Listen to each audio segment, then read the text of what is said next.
So taking your yarn or skein of yarn, you're going to make a slip knot or a loop knot.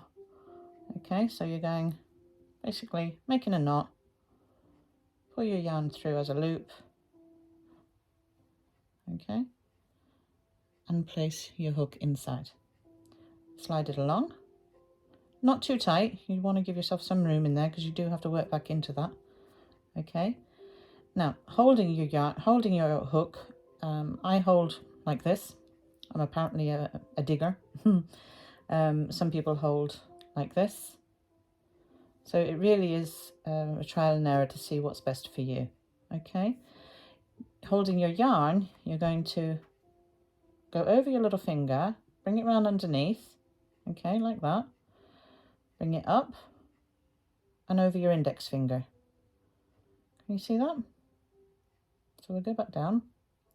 You're going to go over your little finger, wrap it round, pull it up, bring it over your the top of your index finger, and you're ready.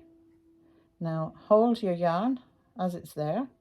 You're going to pull it just a little bit tighter, so this is your tension, as you would have like when you're knitting or when you're using a sewing machine. You need that tension there, otherwise your holes will be all over the place, like my first shawl that I crocheted. So I hold it here or at the knot, okay, and my index finger of my right hand I place here so that I don't lose my knot too much, my loop. So we're going to, the first thing you're going to do is go underneath that. Now it's actually called yarn over, and you're going to pull, catch it with the hook of the hook and pull it through that loop. Let's see that again. Yarn over, catch it with the hook and pull it through the loop. So you're working into that loop every time.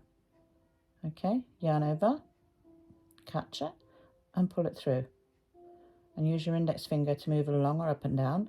And as you'll see, I'm also moving this hand, letting my yarn slide through and moving this hand up the chain as I go, because if you go like that, you're just going to run out of yarn.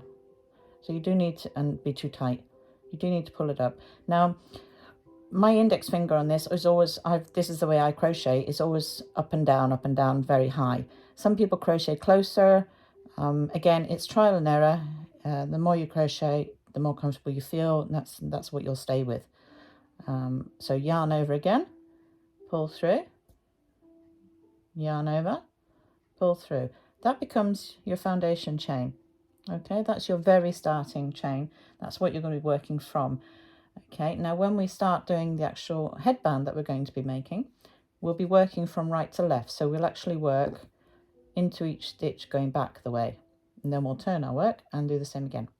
Okay, so that's your foundation chain to start with. Okay,